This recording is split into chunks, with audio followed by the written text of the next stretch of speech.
We are just 3 days away from Path of Exile 2 early access drop.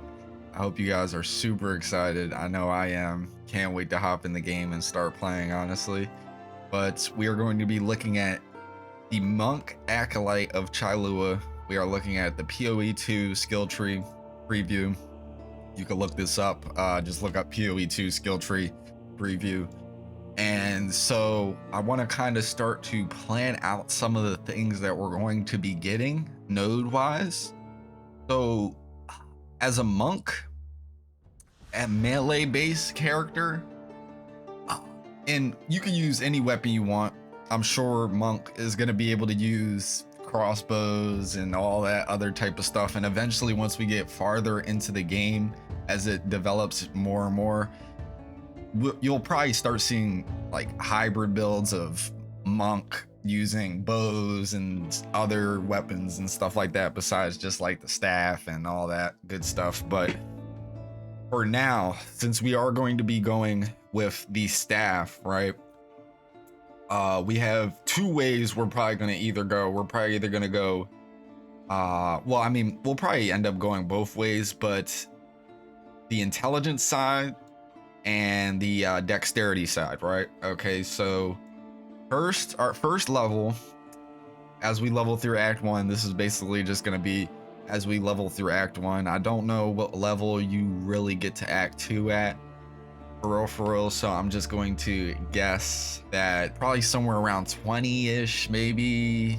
around there, maybe less than that, not too sure. But so we have, for our starting nodes here, we have increased attack and cast speed, which is really nice, +8 to evasion rating, +5 to maximum energy shield, also really nice. On this side, we have +10 to armor, +8 to evasion rating. Meh, because armor is a bait in PoE, so I don't really know if armor is going to be any good in this and PoE 2, but we'll see. And then we have 10% increased projectile damage. Now, we've seen how monk plays a little bit. There are a lot of abilities where he'll do projectiles, or even when he hits the bell, I'm pretty sure those things that come out of the bell, I'm pretty sure those are projectiles. So I'm not too sure about that yet, but we have projectile damage here, increased attack speed. We're definitely going to be going with attack speed, right? Now, I was looking at this side of the tree though. This side looks really strong. Increased attack and cast speed is going to be really nice, but then we can get increased attack damage. And I'm definitely thinking I'm probably going to want to pick up on those nodes, even though we're playing hardcore, and I probably should go for some early defenses too.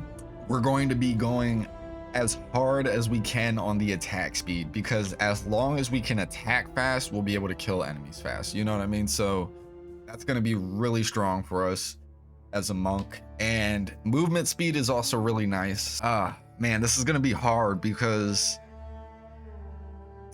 we're going to need to figure out how we can get a lot of movement speed as well. But I'm thinking I'm going to start with this line right here. So we're going to go increased attack speed, attack cast speed, go with that. Increased attack damage, go with that. Increased attack and cast speed, +5 to dexterity intelligence.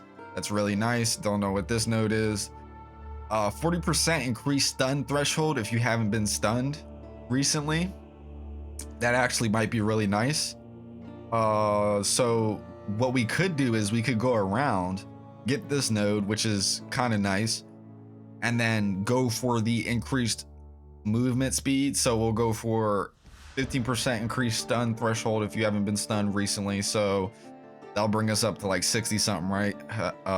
Stun threshold or whatever.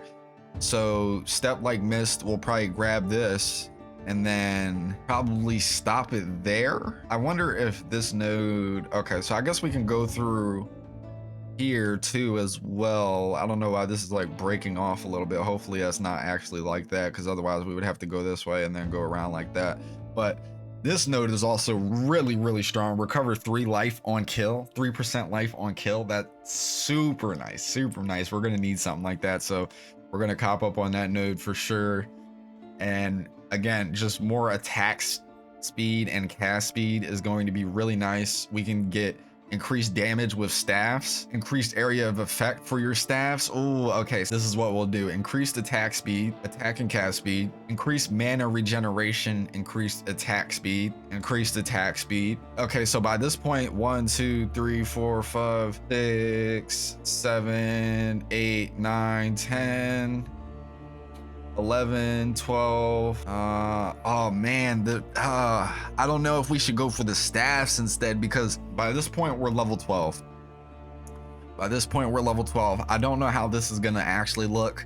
This might just lead up to a dead end, honestly, but just trying to get a little picture in my head what we're gonna be really going for. The staff node is going to be really nice, but eventually we might end up switching out weapons, so probably would be best to go for something else instead. From what I've seen too, I'm pretty sure we can reset passive skill tree stuff too as well. Hopefully we just can't reset the ascendancy nodes, which is completely fine. I'm okay with that. Let's see here. So we have +5 to all, +5 to any attribute. Really nice, really nice. Increased spell damage. See, oh man, I don't know if the monk is considered spell character, so I don't know if he is, or if the skills that we're going to be doing are going to be called spells. So if he is, we definitely are going to want to grab this node, increased spell damage. Let's see here. Increased evasion rating of energy shield, reset. Recovery rate recharge has started in the past 2 seconds. And there's another node over here. 6% of damage taken recouped as life. That's kind of nice. That's kind of nice. And we would have to go from the increased attack cast speed to +5 any attribute, and then whatever these nodes are, and then go into that. That might be really good. There's a couple more nodes in here. Increased attack speed, increased attack damage. This is what we need to go for. So we'll go up here. So what, we were level 12, level 13, 14, 15, 16, 17, 18, 19. Increased attack damage, and then we'll stop it there. So we're at 19, level 19, right? I might go for this extra increased attack damage. That might be worth it to complete this, kind of. And then let's see here. So we'll go there, and we're definitely going to need, so by this point we should have our first ascendancy, I'm pretty sure. So let's go take a look at the ascendancies. So our first play into the ascendancy is going to be, obviously we're going to activate Monk of Acolyte of Chayula. I'm thinking, so I might immediately go with 10% maximum chaos res, and chaos resistance is doubled. I might do that because we need to cap resistances as quickly as possible, so we don't take as much damage as we should be, you know what I mean? It's always going to be really nice to be focusing on defenses, and you know, we don't have too many defenses here yet so far, but early game I think we'll be able to have a little bit of mobility and room to just be moving around so much that we won't really need to be worried about getting hit too much. Let's see here. So we have gain 1% damage as extra chaos damage, so we'll probably go with Chayula's gift first, and then the next ascendancy nodes that we get are gonna go down this way. I don't know what this node is, but we're gonna go into this, and I don't know how many points you get from completing the ascendancy challenge, so I'm going to assume that you get 2, and so we'll have to do the second ascendancy challenge outright in, get those 2 points, and then our last ascendancy is going to go into gain 1% damage as extra chaos damage per 20 reserved darkness.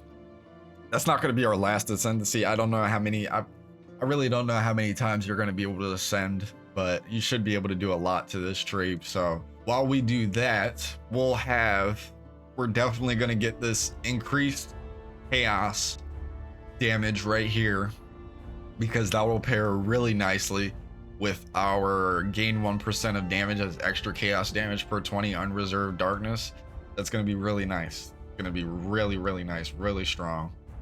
And life recharge, instead of energy shield, life recovery from flask, apply to energy shield instead. Recover life on kill. We might have to go for a node like that too as well. Yep, recover 1% life on kill, recover 2% life on kill. We're gonna need those. Let's see here, +5 to any attributes. We're gonna need some, we are going to need, so this is like, we're pretty much like really far into the game. I'm thinking this is probably gonna be 10 hours into the game, probably, maybe less than that, because I'm probably gonna move through the game fairly quickly, as quickly as possible at least. Unfortunately, we cannot see any of these nodes, which is kind of sad.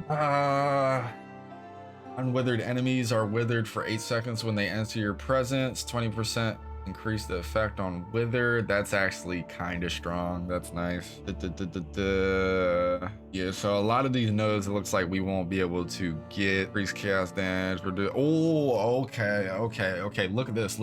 So we go here, +5 to any attribute. Go here, gain power charges instead of frenzy charges. Gain frenzy charges instead of endurance charges. Gain endurance charges instead of power charges. Okay, that's gonna be an interesting one right there. I don't know if we're gonna need that. We might, but this spaghettification thing, 3% increased movement speed, 29% increased chaos damage, -13% to chaos resistance, 23% reduced light radius, 77% increased attributes. This is going to be really nice, and we're probably going to get this node because we're going to have so much chaos resistance that -13% to chaos resistance isn't going to kill us at all. You know what I mean? We're going to have beefy chaos res, which I think is going to be really important in endgame, honestly.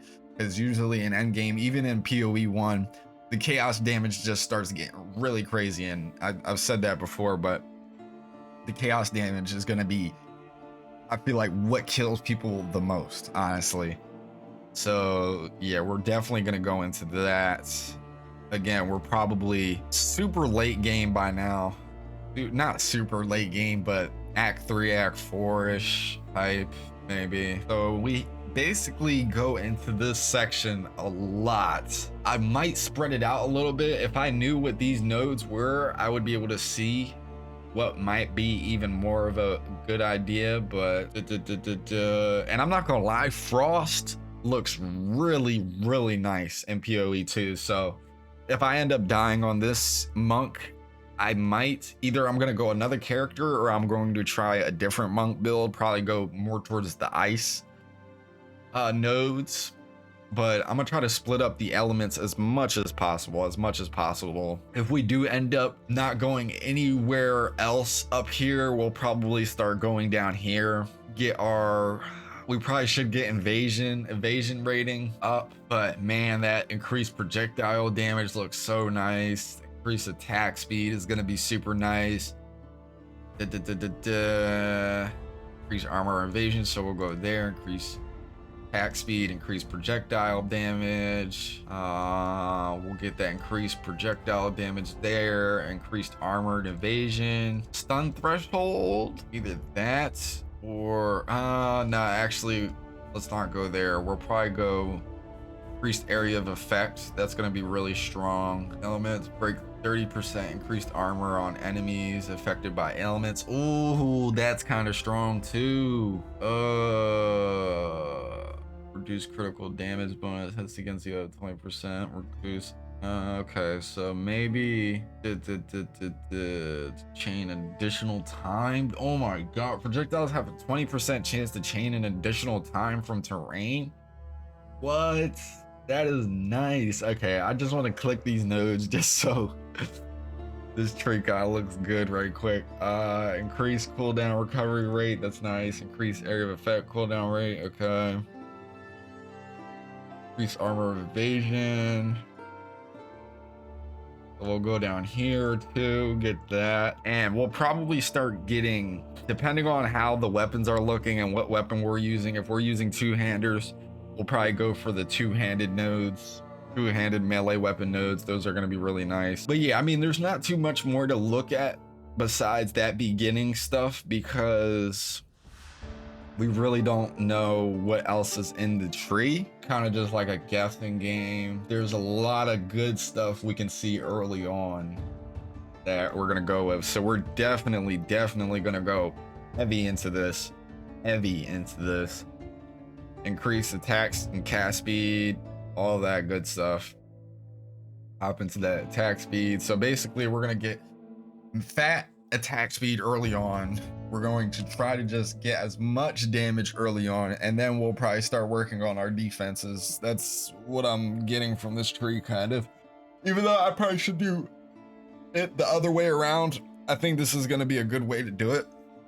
By all means, am I not a PoE expert or anything? I do have thousands. I want to say I probably have like 4 or 5, maybe 6K hours in PoE, so I know some things, but there's always stuff to learn, you know what I mean? So I wouldn't follow this tree specifically if you're going to be playing Monk, Acolyte of Chayula. I would just honestly make your own build, see how you do, and if you start hitting a brick wall, definitely go find, you know, a build guide or something like that. Maybe even if this build performs really nicely, or if a build that I do performs really nicely, then I'll make a build guide and throw out some help if needed. But yeah, this is really cool though. Again, PoE 2 skill tree preview, go check it out. Definitely worth the look and the plan if you want to be, you know, having a start already and knowing what points you're gonna put in. Definitely really nice. I know I missed a lot of nodes probably around here that are really strong. You see, like, gain 20 life per enemy killed. That's really nice. But this is just a general look at what I'm probably going to be putting points into. So I don't know, we'll see. 3 days until PoE 2, boys. 3 days.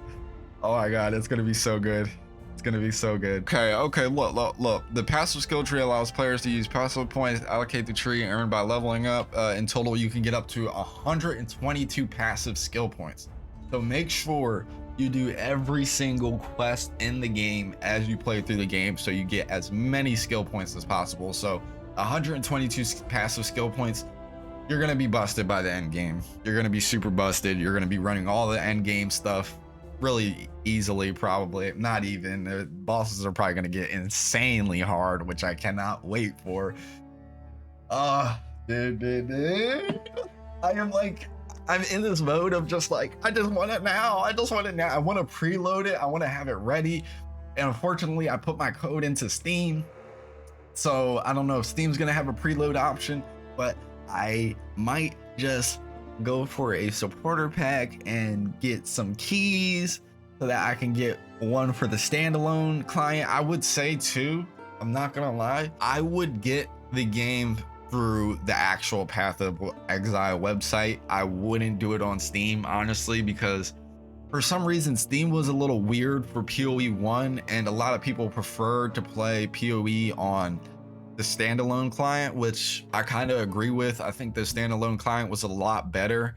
I forget why exactly, but yeah, just FYI, because I don't know if some people might have problems with the Steam version or something like that. I have no clue, but yeah, let me know what build you guys are going to be playing down in the comments below. Let me know what you guys are most excited for. 3 days away, boys. 3 days away.